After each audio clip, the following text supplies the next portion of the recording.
এই press ক্লাবতে doctor Ranjit Kumar বৰুৱাই বৃন্দাবনী বস্ত্ৰ আইনমূলক বৃন্দাবনী বস্ত্ৰৰ ওপৰত সংবাদমেলটো সম্বোধন কৰাৰ পিছত যোৱা 3 এপ্ৰিলত সেই বস্ত্ৰভাগী গুৱাহাটী শ্ৰীমন্ত শংকৰদেৱ কলাক্ষেত্ৰত আনুষ্ঠানিকভাৱে বিশ্ববিদ্যালয়ত আনুষ্ঠানিকভাৱে উন্মোচন কৰাৰ পিছত উজনি অসমৰ বিভিন্ন সত্ৰ নামঘৰ বিদ্যালয় মহাবিদ্যালয় ভক্ত বৈষ্ণৱ তথা ছাত্ৰ ছাত্ৰী ৰাইজে তেখেতৰ সেই বস্ত্ৰভাগীৰ প্ৰতি বিপুল সমাদৰ দেখুৱাত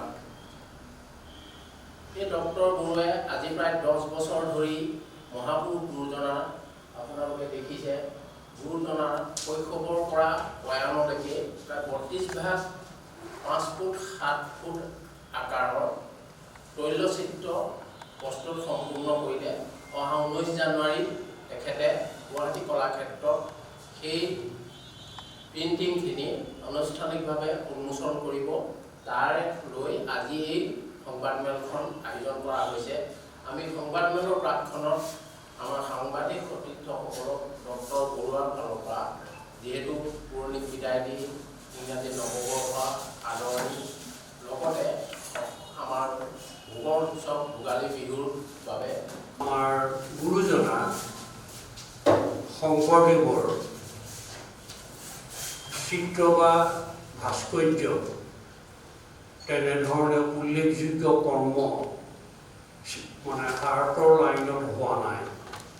অলপসৰ ব্যক্তিয়ে যত্নকৰ হৈ আছে, কিন্তু আমি তৎক্ষণাতে গুৰুজনাৰ যে এজন অৱতাৰী দিব্য পুৰুষ আমাৰ মাজত আছিল, আমাৰ জাতিটোক ভেটি তৈয়াৰ কৰি থৈ গৈছিল, এই কথাখিনি আমি কিছু পৰিমাণে কিতাপ বা সাহিত্যত পোৱা যায়।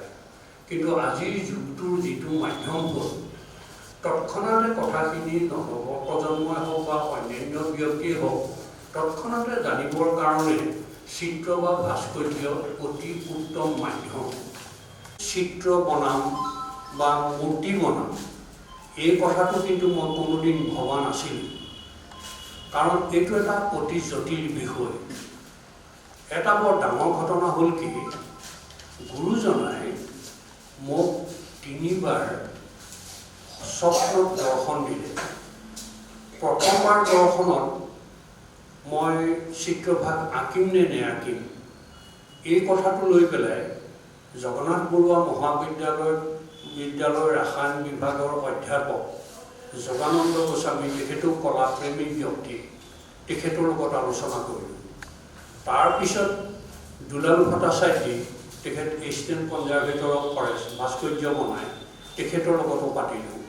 তেখেতসকলেও ক'লে যে তুমি এইটো বিষয়ত আগ নেবাঢ়িবা, কেলেনো উজনি অসমত চিত্ৰ ভাস্কৰ্য কলাত তুমি এটা স্থান লৈ কৰ্ম কৰি আছা, ইয়াৰ ওপৰত ধেৰ সমালোচনা হ'ব, গতিকে এই বিষয়টোত সমালোচনাৰ সন্মুখীন হোৱাতকৈ নকাই ভাল। সেইটো গ'ল, মই বাদ দি দিলোঁ বিষয়টো। তাৰপিছত কি হ'ল, দ্বিতীয়বাৰ দেখিলোঁ মই ইমান প্ৰাধান্য নিদিলোঁ। তৃতীয়বাৰ যেতিয়া গুৰুজনাই যে মই ৰূপ দিবলৈ আজ্ঞা দিছিলোঁ ক'তা, এনেকুৱা এটা কঠোৰ আজ্ঞা নিচিনা মোলৈ আহিল। মই তেতিয়া অলপমান ভয় খালোঁ। ভয় খাই পেলাই তেতিয়া শংকৰ সংঘৰ পদাধিকাৰ আছিল বৈষ্ণৱ পণ্ডিত সোণাৰাম চুতীয়া ডাঙৰীয়া। সোণাৰাম চুতীয়া ডাঙৰীয়াই তেখেতসকলৰ কি আছিল, সেই সময়ত মূৰ্তি বা চিত্ৰকলা এইবিলাক বিষয়ত তেওঁলোকে এই কথাবোৰ নেমানে। তাৰপিছত তেখেতক মই গোটেই স্বপ্নৰ আদিয়ন্তৰ কথা ক'লত বহুত সময় চিন্তা কৰি তেখেতে মাত্ৰ এটা কথাইহে ক'লে, তেখেতসকলৰ কিন্তু নিয়মৰ সংবিধানৰ বাহিৰত আজ্ঞা দিছে যেতিয়া আগবাঢ়িব লাগে। গুৰুৱে এনেধৰণে নিৰ্বাচন কৰিলে যেনে লাগে। তাৰপিছত কি হ'ল, চিত্ৰখন যেতিয়া মই কমপ্লিট কৰিলোঁ, সেই সোণাৰাম চুতীয়া দেউতাকে লৈ আহিলোঁ দেখুৱাবলৈ।